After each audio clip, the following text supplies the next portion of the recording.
popular culture, we are used to seeing medieval life as backward, dirty, and full of violence, with sex portrayed as either brutal and forced, or, conversely, as an extremely taboo and forbidden activity. But was it really so? Is it true that the Catholic Church tried to restrain the sexuality of most Christians? Did the inhabitants of medieval Europe have sex before marriage? What did they know about contraception and celibacy, and how did they view prostitution? My name is Stas Demianchuk, and today I'm talking about sex in the Middle Ages.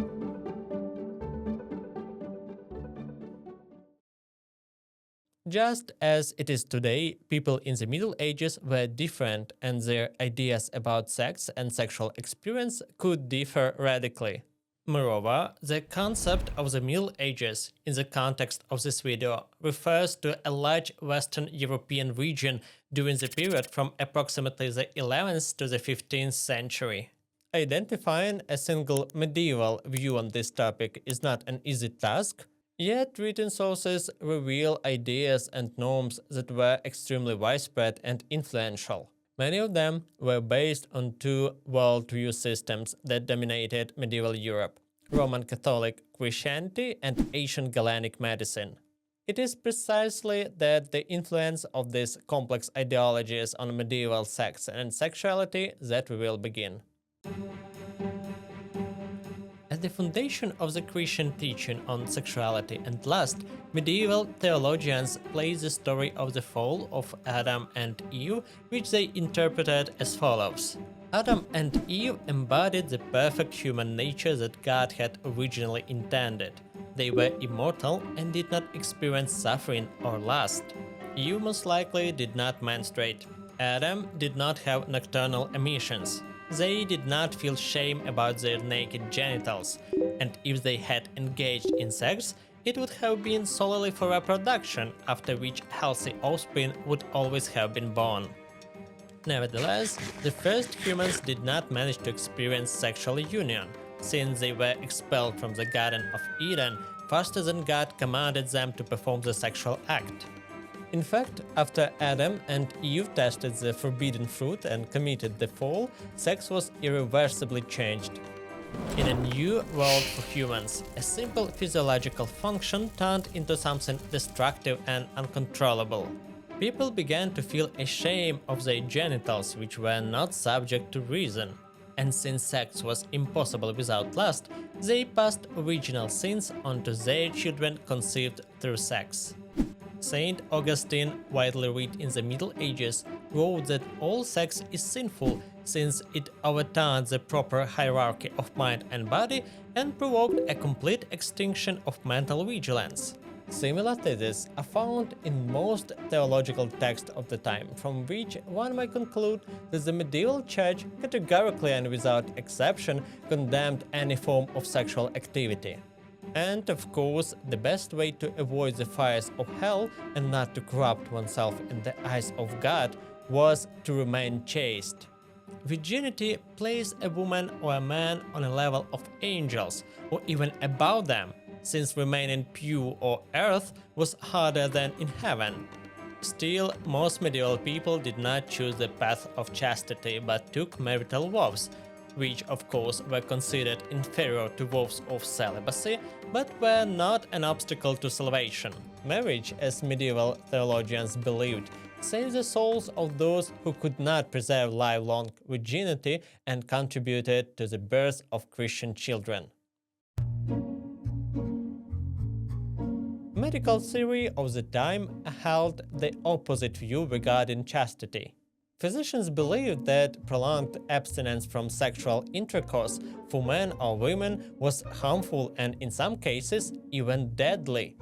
Medieval medicine was based on an extremely complex system of theories, at the core of which was the idea of bodily humors, physiological fluids whose balance determined human health. People replenish humors from outside and expel excess through various physiological processes. Sex was a form of discharge and therefore beneficial. For men, it was important to ejaculate regularly to avoid stagnation of semen, which could spoil and provoke poisoning of the body. For this reason, sex was also considered beneficial for women. At the time, it was believed that women also release semen during orgasm. Despite general agreement of the importance of sex, most medical texts unfortunately are pretty vague about what specific amount of sex was sufficient. It depended on the individual, their temperament and physiological characteristics, which changed with age. The older a person was, the less often they were supposed to engage in intercourse. If a person decided not to choose the path of chastity, at what age was it acceptable to marry and engage in sexual relations? Canon law allowed marriage when a girl was at least 12 years old and a boy at least 14. Nonetheless, it was generally believed that sexual relations at that age were harmful, so adolescent and child marriages were usually concluded by nobles for various kinds of alliances, allowing the newlyweds to grow up to a more acceptable age. An acceptable age was considered to be from 18 for women and from 20 for men. You may be surprised, but the average age of marriage in the Middle Ages for urban women was 25, for rural women 20, while their grooms were 2-3 years older respectively. In certain regions, such as Italy, grooms were on average 10 years older. Marriages with a large age difference, for example elderly men and young women, were possible but disapproved of and often mocked, primarily because of what was believed to be the distinguished sexual warmth of the older bride or groom. Undoubtedly, marriage had to be approved by the families of both parties. The young people had to correspond to each other's social status, otherwise they could bring great shame upon their family or community and lose the dowry. But life in the Middle Ages was still life. There is abundant evidence of the escapades of young lovers who ignore social requirements and secretly or openly married partners of lower or higher status, bring upon themselves boundless family anger and the loss of dowry. The Church's attitude toward premarital sex was simple. It was unacceptable to have sexual relations with a partner before the official consecration of marriage by a priest. But did young couples adhere to this in practice? Numerous documents indicate that not really. This phenomenon was so widespread that, despite the severity of medieval laws, couples caught in the act were usually punished only with small monetary fines. Indicative are also records of the number of illegitimate births and pregnancies before marriage, which suggests that a significant number of couples slept together before the wedding. Based on parish registers, one can assume that over 20% of women entered marriage already pregnant. In the mid-15th century, one Venetian hospital reported that in a single year, 1460, infants were left at its doors, likely by unmarried women. Moreover, the laws of some states granted premarital sex a legal status. For example, in Castile, if a groom decided to break off an engagement, he would have to pay a much larger fine if he had already slept with his fiancée than if the couple had not had sex. Frequent premarital sex among men was widely accepted, and its absence could give rise to rumors about a young man's impotence, especially if he came from a noble background. Women, though, were held to different social standards. It was generally expected that girls should remain virgins until marriage. That said, much depended on a woman's social class. For example, it was more acceptable for common women to have premarital sexual experience than for noble women who could be disinherited for sexual transgressions.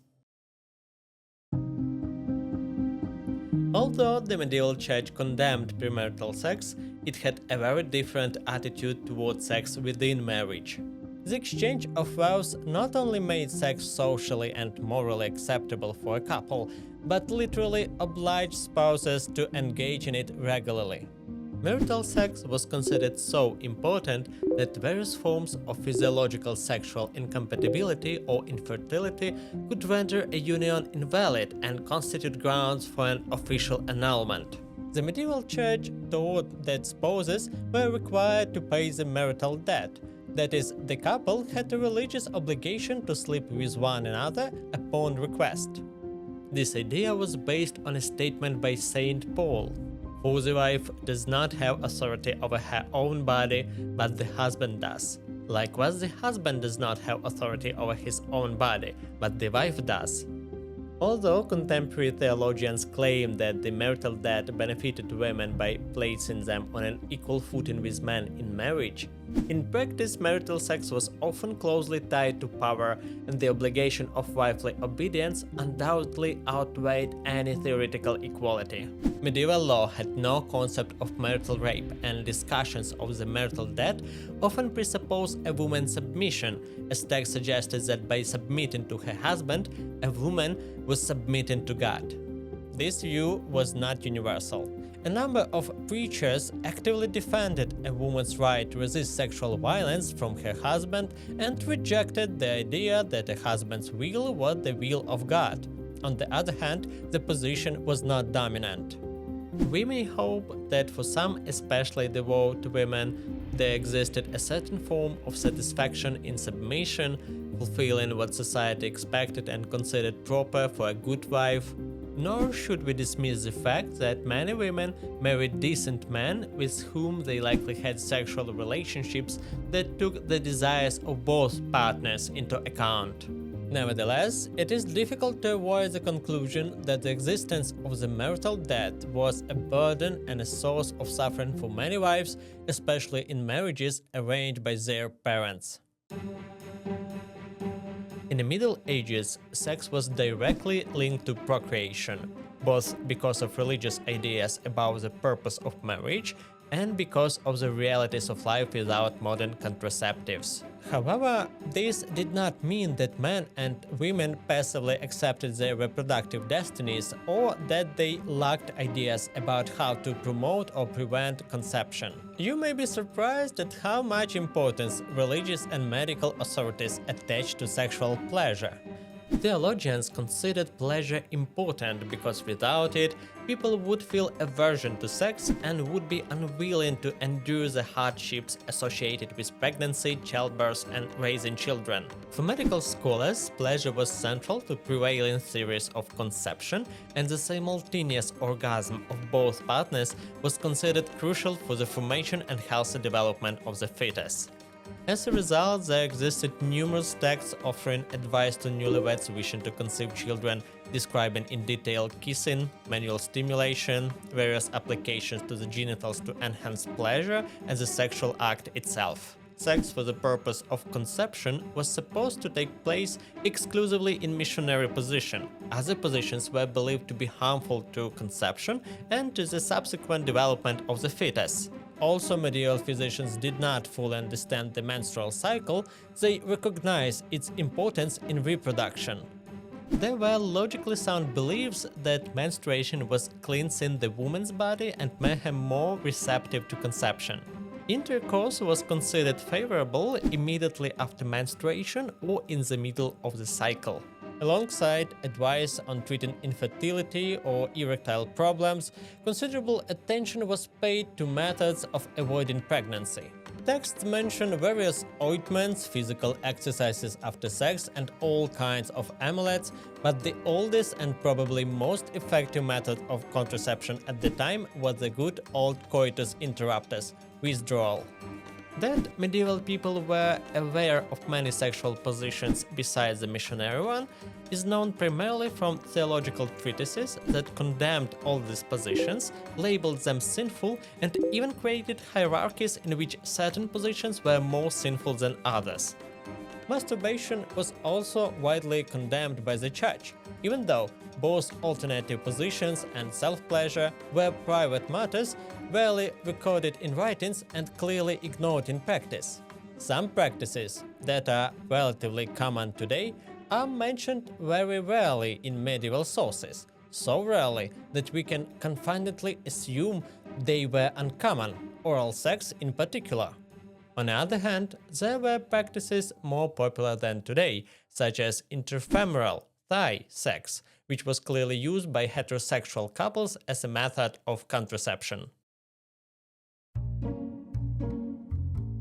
One of the defining features of the medieval period was the emergence of an entire segment of society that made abstinence from sex a way of life: the clergy. The idea of spiritual celibacy dates back to the earliest day of Christianity, but until the 11th century, most parish priests married and had families. In the mid-11th century, the papacy initiated a reform that forbade clergy from sex and marriage in order to separate them from the laity and prevent church property from being inherited. It was also believed that sexual intercourse defiled a priest, making him unfit to perform the Mass. Nonetheless, not all priests supported the papal position and predicted that it would lead to even more sinful, unofficial sexual affairs among clerics. That is precisely what happened. Despite strict prohibitions, many priests secretly had wives, mistresses, or visited prostitutes, and in some regions, clerics even defended their unofficial relationships with violence. In the 11th century, the Archbishop of Rouen was forced to flee a synod, where clerics pelted him with stones for attempting to take away their lovers. Over time, the clergy did come to terms with the idea of celibacy, but hundreds of sexual scandals continued to occur. Already in the Middle Ages, branding an entire social class with the stigma of debauchery and sodomy. One need only recall the stories from the Decameron by Giovanni Boccaccio, which describe various anecdotes about lustful priests and nuns. The greatest irony is that the largest number of texts condemning sex, various forms of sodomy, and portraying women as seductresses intent only on corrupting honest men were written precisely by churchmen who zealously observed celibacy. Prostitution in medieval Europe, despite strict canonical laws and notions of the sinfulness of sex, was widespread and evoked mixed feelings from condemnation to recognition of its necessity. The Church regarded prostitution as a lesser evil. If necessary, it was better for men to sleep with sex workers than with respectable women, or, God forbid, with other men, which was considered one of the most extreme forms of sodomy. This was especially relevant for soldiers and various travelers who might go months or years without seeing their wives, something that, as we remember, could be extremely harmful to their health. The struggle between city councils and brothels was long and fierce. Prostitutes were branded, expelled from cities, and fined, but it ended in the absolute victory of brothels, which by 14th century had become an integral part of urban life. Despite the general condemnation of the sinful profession, prostitutes were often treated with sympathy both by the church and by municipal authorities. Understanding that women did not enter sex work out of a good life, the church provided shelters for destitute girls, while city governments or wealthy benefactors helped women leave the profession by arranging marriages or providing money for a new life. Our knowledge of medieval sexual life comes primarily from written sources that focus on problems, which can make the picture appear somewhat bleak. Ordinary teens, such as happy married couples or successfully celibate priests who had no prejudices about the private lives of others, tended not to make their way into historical records. Nevertheless, there are occasional references showing that lovers of that era differed little from today, and sometimes sought unusual new experiences such as erotic underwear or the shaving of intimate areas by both partners. The historical sources used for this video are only the small visible tip of a vast iceberg beneath which most medieval couples concealed their sexual habits behind a veil of privacy.